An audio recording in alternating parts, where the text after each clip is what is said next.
గురుభ్యో నమః. ఓం శ్రీ మాత్రే నమః. ఈటీవీ ప్రేక్షకులకి నమస్కారం. శుభమస్తు కార్యక్రమానికి స్వాగతం. ఈనాటి శుభమస్తు కార్యక్రమంలోని గ్రహఫలం అంశంలో ద్వాదశ రాశుల వారి ఫలితాలు, వారు చేసుకోవలసిన పరిహారాలు, అలాగే షిరిడి సాయినాథుని దర్శించుకునే సందర్భంలో ధుని విషయంలో పాటించాల్సిన నియమాలు ఏమిటి అనే విషయాన్ని శ్రీరస్తు అనే అంశంలో తెలుసుకుందాం. ముందుగా ఈనాటి పంచాంగం. స్వస్తి శ్రీ చాంద్రమాన క్రోధినామ సంవత్సరం, ఉత్తరాయణం, శిశిర ఋతువు, మాఘమాసం. ఈరోజు తిథి మాఘ బహుళ పాడ్యమి, రాత్రి 7:47 వరకు. నక్షత్రం మఖ, రాత్రి 8:52 వరకు. రాహుకాలం మధ్యాహ్నం 1:30 నుంచి 3 గంటల వరకు. ఇక ఈరోజు గ్రహస్థితి ఏ విధంగా ఉందో పరిశీలిద్దాం. గురువు వృషభ రాశిలో సంచారము, కుజుడు వక్రగతిలో మిథున రాశిలోను, కేతువు కన్యలోను, రవి బుధ శని కుంభరాశిలోను, శుక్ర రాహువులు మీనరాశిలోనూ సంచరిస్తున్నారు. ఈ గ్రహస్థితి ఆధారంగా ద్వాదశ రాశుల వారి ఫలితాలు ఏ విధంగా ఉన్నాయో పరిశీలిద్దాం. ముందుగా మేషరాశి.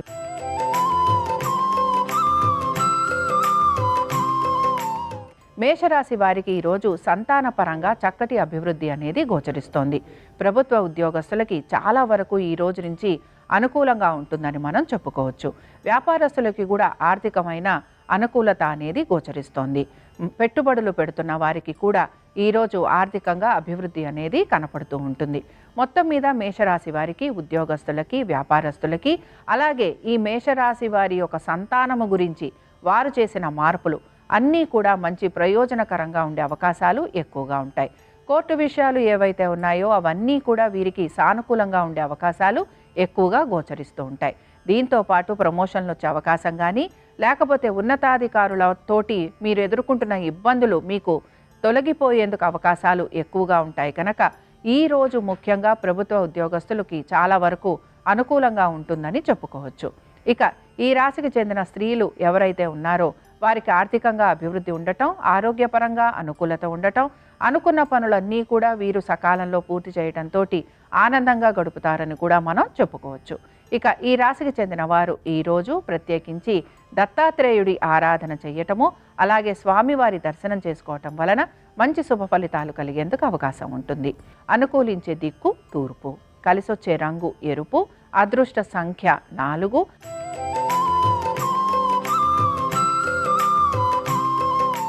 వృషభ రాశి వారి ఫలితాలను గనక పరిశీలించినట్లయితే వృషభ రాశి వారికి కూడా ప్రభుత్వ ఉద్యోగస్తులకి మంచి మార్పులు అనేవి గోచరిస్తున్నాయి. దీంతో పాటు కుటుంబ సభ్యులతోటి మంచిగా సమయం గడిపే అవకాశాలు కూడా వీరికి ఎక్కువగా ఉంటూ ఉంటాయి. ఆస్తులకి సంబంధించి లేకపోతే వాహనాలకి సంబంధించి మంచి నిర్ణయాలు తీసుకునే అవకాశాలు ఎక్కువగా వీళ్ళకి కనపడుతూ ఉంటాయి. కోర్టు విషయాలు ఏవైతే ఉన్నాయో అవన్నీ కూడా వీరికి ముందుకు సాగేందుకు అవకాశం ఉంటుంది. అనుకున్న పనులు ఏవైతే ఉన్నాయో అవన్నీ కూడా సకాలంలో పూర్తి చేసేందుకు ప్రయత్నం అనేది చేస్తూ ఉంటారు. ముఖ్యంగా ప్రభుత్వ ఉద్యోగస్తులకి మాత్రం ఈరోజు చాలా వరకు అనుకూలంగా ఉంటుందని చెప్పుకోవచ్చు. వ్యాపారస్తులు ఎవరైతే ఉన్నారో వ్యాపారస్తులకి కూడా ఆర్థికంగా మంచి ప్రయోజనకరంగా ఉండబోతోంది. అలాగే మీ జీవిత భాగస్వామి ఉద్యోగ వ్యాపారంలో గనక ఉంటే వారికి కూడా ఆర్థికమైన అనుకూలత రావటం, అలాగే పనులన్నీ కూడా వీరికి ప్రయోజనకరంగా పూర్తి కావటంతో మీ జీవిత భాగస్వామి ఈరోజు చాలా వరకు ఆనందంగా గడిపే అవకాశాలు గోచరిస్తున్నాయి. వృషభ రాశి వారు ఈరోజు ఆంజనేయ స్వామి వారి దర్శనం చేసుకోవటము, అలాగే ఆంజనేయ స్వామి వారికి సంబంధించిన హనుమాన్ చాలీసా చదవటము, వినటము చేయటం వలన మంచి మార్పులు అనేవి వీరికి గోచరిస్తూ ఉంటాయి. అనుకూలించే దిక్కు దక్షిణం, కలిసొచ్చే రంగు నలుపు, అదృష్ట సంఖ్య 9.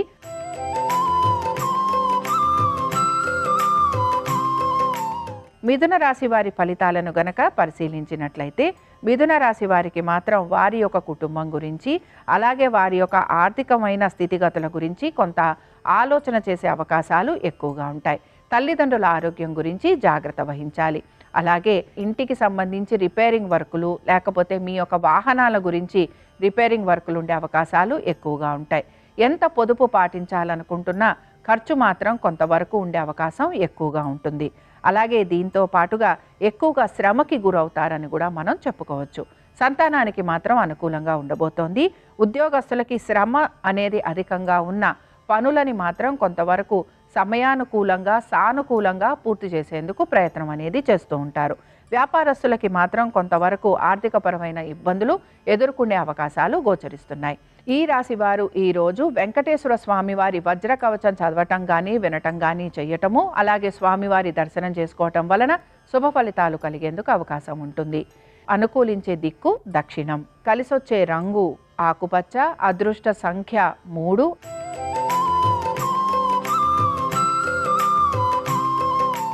కర్కాటక రాశి వారి ఫలితాలను గనక పరిశీలించినట్లయితే కర్కాటక రాశి వారు ఈరోజు వారి ఆర్థికపరమైన విషయాల గురించి జాగ్రత్త వహించాలి.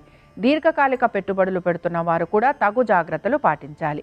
ఉద్యోగస్తులకి పెద్ద మార్పులు అనేవి ఏవి కూడా గోచరించటం లేదు. అలాగే వ్యాపారస్తులకి కూడా వారి వ్యాపారంలో కొంత అభివృద్ధి అనేది గోచరిస్తోంది.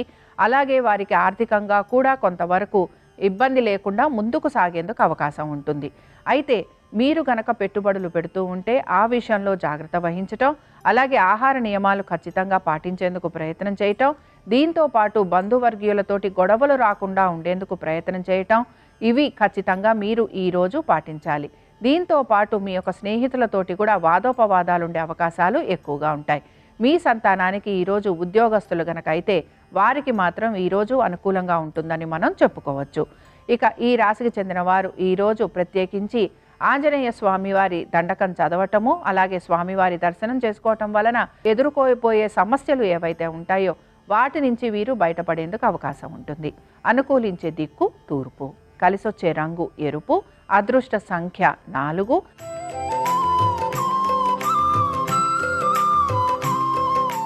సింహరాశి వారి ఫలితాలను గనక పరిశీలించినట్లయితే సింహరాశి వారు మాత్రం ఈరోజు వారి యొక్క ఆరోగ్యం గురించి తగు జాగ్రత్తలు పాటించాలి. మాట్లాడే విషయంలో కూడా జాగ్రత్తగా ఉండాలి. దీంతో పాటు వారి యొక్క ఉదరానికి సంబంధించి లేదా వారి యొక్క ఎముకలకి సంబంధించి జాగ్రత్తలు ఖచ్చితంగా పాటిస్తూ ముందుకు వెళ్ళాలి. ఆపరేషన్లకు వెళ్ళేందుకు అవకాశాలు ఎక్కువగా గోచరిస్తున్నాయి. హాస్పిటల్స్కి వెళ్ళటం కానీ డాక్టర్లను కూడా కలిసే అవకాశాలు ఎక్కువగా ఉంటాయి. దీంతో పాటు మీకు గనక ఆర్థికపరమైన విషయాలలో కొంతవరకు ఇబ్బంది ఎదుర్కొనే అవకాశాలు కూడా గోచరిస్తున్నాయి. పెట్టుబడులు పెడుతున్న వారికి ఇబ్బంది ఎదుర్కొనే అవకాశాలు, అలాగే స్త్రీలకి కూడా కొంతవరకు ఆరోగ్యపర సంబంధమైన ఇబ్బందులు ఉండేందుకు అవకాశాలు ఉంటాయి కనుక సింహరాశి వారు ఈరోజు ప్రతి విషయంలోనూ జాగ్రత్తగా ఉండాలి. ఉద్యోగస్తులకి కూడా శ్రమ అధికంగా ఉండబోతోంది, లేదా అనుకున్న విధంగా పనులు పూర్తి కాకపోవటం వలన కొంత నిరాశకు గురయ్యే అవకాశాలు ఎక్కువగా ఉంటాయి. సింహరాశి వారు ఈరోజు ప్రత్యేకించి ఆదిత్య హృదయం చదవటం, సూర్యుడికి అర్ఘ్యం ఇవ్వటం వలన వారు ఎదుర్కొంటున్న సమస్యల నుంచి బయటపడేందుకు అవకాశం ఉంటుంది. అనుకూలించే దిక్కు దక్షిణం. కలిసొచ్చే రంగు నలుపు. అదృష్ట సంఖ్య 9.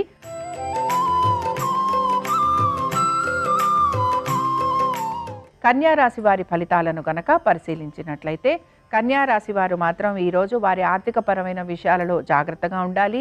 దీంతో పాటు వారి ఆరోగ్యం గురించి జాగ్రత్త వహించాలి. అనుకున్న పనులన్నీ కూడా నెమ్మదిగా పూర్తవుతాయని గ్రహించాలి. వ్యాపారస్తులకి శ్రమ అధికంగా ఉండబోతోంది. భాగస్వామ్యంలో ఇబ్బందులు ఎదుర్కొనే అవకాశాలు ఎక్కువగా ఉంటాయి. మాట పట్టింపులు వచ్చే అవకాశాలు ఎక్కువగా గోచరిస్తున్నాయి. కోర్టు విషయాలు ఉండే అవకాశాలు కూడా ఎక్కువగా ఉంటాయి కనుక ఆ విషయాలు అన్నీ కూడా మీకు చికాకును కలిగిస్తాయని చెప్పుకోవచ్చు. సంతానానికి సంబంధించి కొంతవరకు అనుకూలంగా ఉంది. అలాగే మీ జీవిత భాగస్వామితోటి కొంత పొరపచ్చాలు వచ్చే అవకాశం కూడా గోచరిస్తోంది. మీ జీవిత భాగస్వామి యొక్క ఆరోగ్యం గురించి కూడా తగు జాగ్రత్తలు పాటించాలి. ఇక ఉద్యోగస్తులకి శ్రమ అధికంగా ఉండబోతోంది. మాట పట్టింపులు వచ్చే అవకాశం ఎక్కువగా ఉంటుంది. ఉన్నతాధికారులతోటి సమస్యలు ఎదుర్కొనే అవకాశాలు ఎక్కువగా ఉంటాయి. ఈ రాశికి చెందిన వారు ఈరోజు బిల్వాష్టకం చదవటం కానీ వినటం కానీ చేయటము, అలాగే శివాలయానికి వెళ్ళి స్వామివారి దర్శనం చేసుకోవటం వలన వీరు ఎదుర్కొంటున్న కష్టాలు ఏవైతే ఉన్నాయో అవి తొలగిపోయేందుకు అవకాశం ఉంటుంది. అనుకూలించే దిక్కు దక్షిణం. కలిసొచ్చే రంగు నలుపు. అదృష్ట సంఖ్య 4.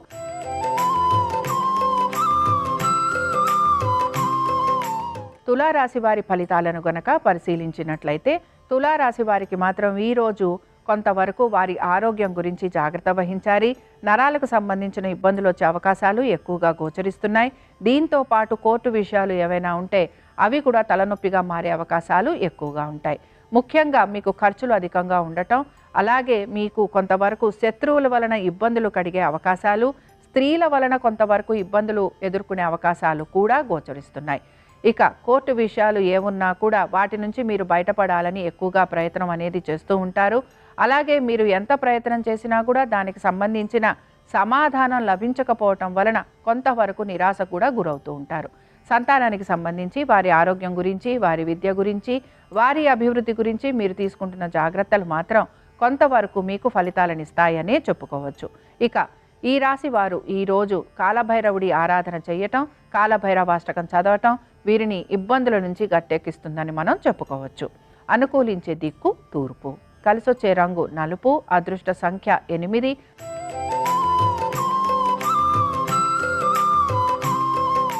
వృశ్చిక రాశి వారి ఫలితాలను గనక పరిశీలించినట్లయితే వృశ్చిక రాశి వారికి ఈరోజు వారికి ఆర్థికంగా కొంత పురోగతి అనేది సూచిస్తోంది.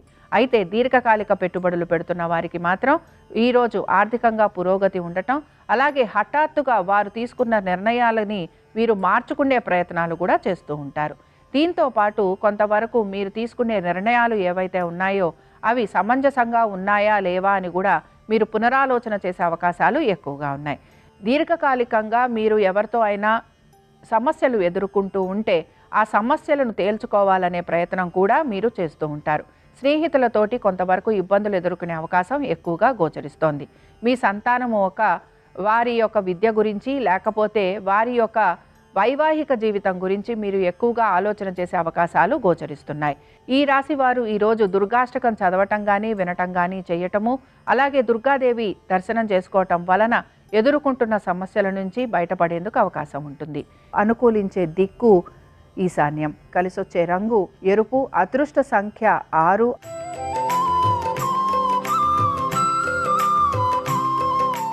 ధనురాశి వారి ఫలితాలను గనక పరిశీలించినట్లయితే ధనురాశి వారికి ఉద్యోగ వ్యాపారాలలో కొంతవరకు ఇబ్బందులు ఎదుర్కొనే అవకాశాలు గోచరిస్తున్నాయి.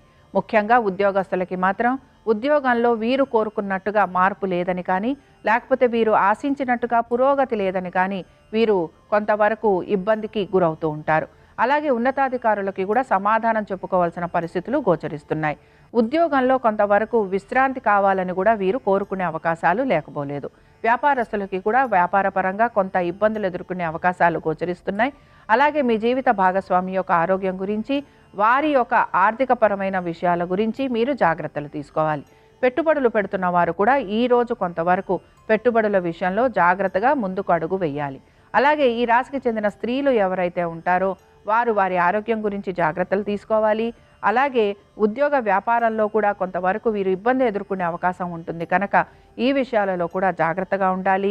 అలాగే కుటుంబంలోని వ్యక్తులతోటి కూడా గొడవ పడే అవకాశం ఉంటుంది కనుక జాగ్రత్తగా అడుగు ముందుకు వేసేందుకు ప్రయత్నం చేయాలి. ఇక ఈ రాశి వారు ఈరోజు రుద్ర కవచం చదవటం కానీ, వినటం కానీ చేయటం వలన వీరికి ఇబ్బందులు తొలగిపోయేందుకు అవకాశం ఉంటుంది. అనుకూలించే దిక్కు ఈశాన్యం. కలిసొచ్చే రంగు ఎరుపు. అదృష్ట సంఖ్య 4.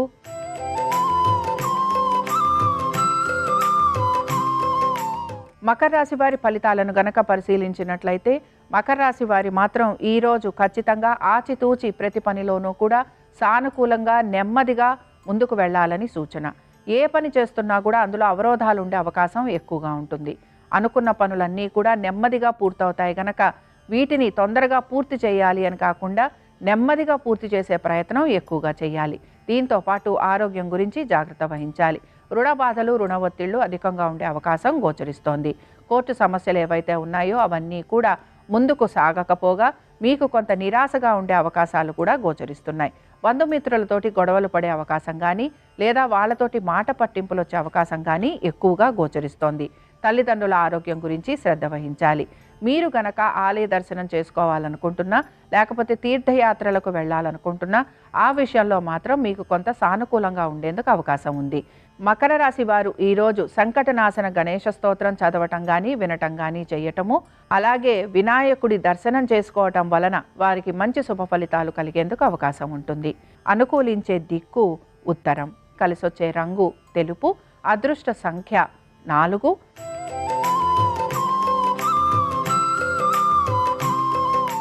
కుంభరాశి వారి ఫలితాలను గనక పరిశీలించినట్లయితే కుంభరాశి వారికి వారి జీవిత భాగస్వామితోటి పొరపచ్చాలు వచ్చేందుకు అవకాశం ఎక్కువగా గోచరిస్తోంది.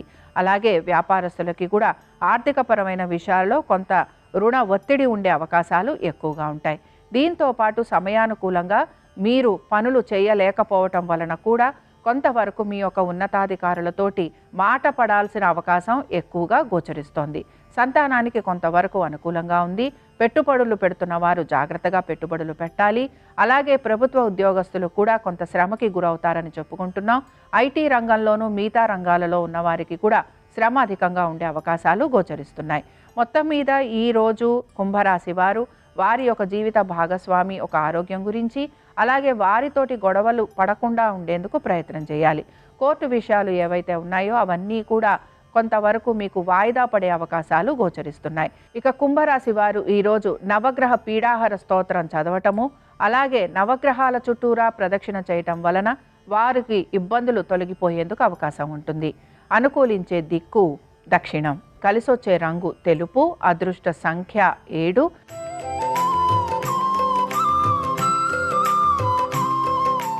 మీనరాశి వారి ఫలితాలను గనక పరిశీలించినట్లయితే మీనరాశి వారికి కూడా ఈరోజు కోర్టు సమస్యలు ఏవైనా ఉంటే అవన్నీ కూడా కొంత ఇబ్బందికరంగా మారే అవకాశాలు గోచరిస్తున్నాయి.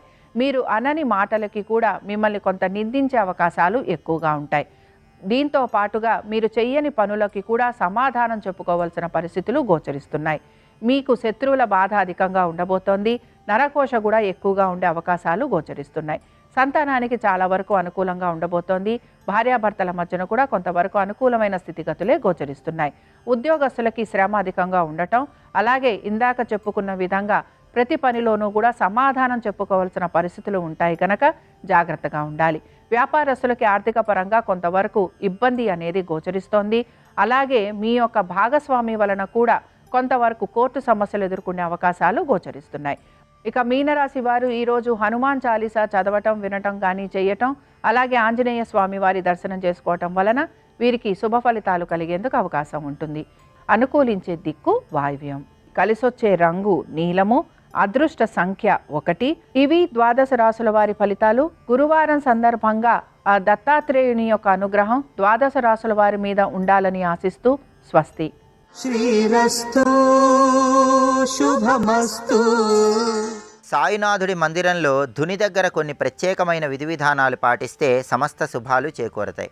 గ్రహదోష నివారణకి, సకల కార్యసిద్ధికి షిరిడీ సాయినాథుడి మందిరంలో ధునిలో పీచు తీయని కొబ్బరికాయ ఎండిపోయినది తీసుకొని దాని మీద కొద్దిగా ఆవు నెయ్యి రాసి గుప్పెడు నవధాన్యాలతో పాటుగా 5 అగరబత్తులు, ముద్ద కర్పూరం, కొద్దిగా సాంబ్రాణి వీటన్నిటినీ సాయిబాబా మందిరంలో ఉన్న ధునిలో వేస్తూ ఓం కర్మధ్వంసినే నమః అనే మంత్రాన్ని మనస్సులో స్మరించుకోవాలి.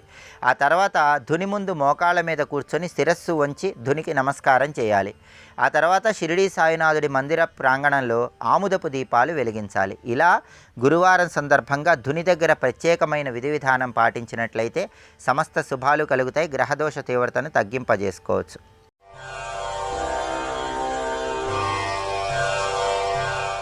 నమో సూర్యదేవా అమేయ ప్రభావా దయా దివ్య పాశ అనంత ప్రకాశ. నమో సూర్యదేవా అమేయ ప్రభావా. మహాభారతంలో ధర్మరాజు గారి ధర్మనిష్ట తరిగిపోకుండా నిలబెట్టడానికి అనుగ్రహించిన వాడెవరు అంటే సూర్యనారాయణుడు. ధౌమ్యుడి చేత చెప్పబడ్డాడు. అన్నం విషయంలో ఎలుగెత్తి పిలిస్తే చాలు పలుకుతాడు. ఎందుకో తెలుసా? కన్న తండ్రి తత్వం. తండ్రి అనుగ్రహించు అని అడిగితే చాలు అనుగ్రహిస్తాడు. అందుకే సూర్యుడి విషయంలో ఒక లక్షణం ఉంది. ఆయన దగ్గరకి వెళ్ళి నమస్కారం చేసే రిక్తహస్తాలతో వెళ్ళక్కర్లేదు. ఎవడు వెళ్ళి వస్తాడో వాడు హర్షంతో వస్తాడు, సంతోషంతో తిరిగి వస్తాడు. అరసవిల్లి అరసవిల్లి అంటాం శ్రీకాకుళంలో ఉన్నటువంటి సూర్యనారాయణ క్షేత్రాన్ని. కాదు, దాని పేరు అది కాదు, హర్షవల్లి. హర్షమునకు పాదు, ఆనందమునకు స్థానము. ఎందుకంటే అక్కడికి వెళ్ళి సూర్యనారాయణమూర్తిని అడిగిన వాడు రిక్తహస్తాలతో తిరిగిరాడు, అనుగ్రహించేస్తాడు. లోకమునకు తండ్రి స్థానంలో ప్రకాశిస్తూ ఉంటాడు. కాబట్టి ఆయనని అడిగితే ఏదో ఒక పూట అన్నం పెట్టడం కాదు, 12 సంవత్సరముల పాటు కొన్ని వేల మంది బ్రాహ్మణులకు అన్నం పెట్టడానికి కావలసినటువంటి అదృష్టాన్ని ఇచ్చేశాడంతే. ఎంత ఇస్తాడో ఆయన యందు అంత గొప్ప విశేషం ఇంకొకటి ఉంది. మీరు ఏమి అసలు అన్నం లాంటిది కోరడం కాకుండా అన్నం ఒకటేనా అండి అని అనుకోకండి. కేవలం ఇంటి ఇల్లాలు ఆయనని స్మరించి ఆయనకి నమస్కారం చేసి ఆయన నామములను పఠించిన, సూర్య దండకం చదివిన, ఏమీ చెప్పక్కర్లేదు. సూర్యాయ నమః, సూర్యాయ నమః, సూర్యాయ నమః అనుకున్న, రోజు నిద్ర లేవగానే సూర్య భగవానుడికి ఒక్క నమస్కారం చేసిన అటువంటి ఇల్లాలికి ఎంత గొప్ప అదృష్టాన్ని ఇస్తాడో తెలుసా? ఎన్ని కష్టాలలో ఉన్నవాడైనా సరే భర్త ఆ కష్టాలనన్నిటినీ కూడా అధిగమించి తట్టుకుని నిలబడి తేజోవిరాజితుడు కాగలిగినటువంటి శక్తి ఆమె యొక్క ఉపాసన చేత భర్తకు అందుతుంది. మిగిలిన ఉపాసనలంత తేలికకో. ఒక్క సూర్యోపాసనలో ఆయన నమస్కారము చేత ప్రీతి పొందిపోతాడు. సూర్యుడికి నమస్కారం చేస్తే చాలు ఇల్లాలు, ఆయన అంత శక్తినిస్తాడు. దీనికి నేను మీకు ఒక ఉదాహరణ చూపిస్తాను. శ్రీరామాయణంలో రామచంద్ర ప్రభువు విశేషమైనటువంటి కష్టానికి వశుడైపోయాడు ఒకప్పుడు. ఎంత కష్టానికి వశుడైపోయాడంటే, ఆయన అవతల తండ్రి దశరథ మహారాజు గారు మరణించాడు. 14 సంవత్సరములు అరణ్యవాసం చేయవలసి వచ్చింది. అరణ్యవాసం చేస్తుండగా సీతాపహరణం జరిగిపోయింది. సీతాపహరణమే జరిగింది అనుకుంటే లక్ష్మణస్వామితో కలిసి ఆయన అరణ్యవాసానికి వచ్చినప్పుడు పడరాని కష్టాలు పడ్డాడు. రావణాసురుడితో యుద్ధం చేయవలసి వచ్చింది. 100 యోజనముల సముద్రాన్ని సేతువు కట్టి దాటి వచ్చి లంకాపెట్టణంలో సుచీల పర్వతం మీద విడిది చేశాడు. అసలు రామాయణం చదవాలి, మంత్రాంగం అంటే ఏమిటో, ప్రభుదృష్టి అంటే ఏమిటో తెలుస్తుంది. యుద్ధానికి వెడుతుంటే ఎన్ని కష్టాలు ఉంటాయో చెప్తాడు రాముడు. తర్వాత ఎక్కడ నీళ్లు తాగుతారో ఆ సరస్సులన్నీ విషం కలిపేస్తారు, ముందుగా వెళ్ళి చూడండి అంటాడు. అన్ని కష్టాలు పడి దాటి 100 యోజనముల సముద్రాన్ని దాటి సువేల పర్వత శిఖరం మీద విడిది చేశాడు. రావణాసురుడు తన యొక్క సభామంటపంలో తన మంత్రులందరితో కొలువు తీరాడు. రాముడు వచ్చేశాడు, 100 యోజనముల సముద్రాన్ని దాటిపోయాడు.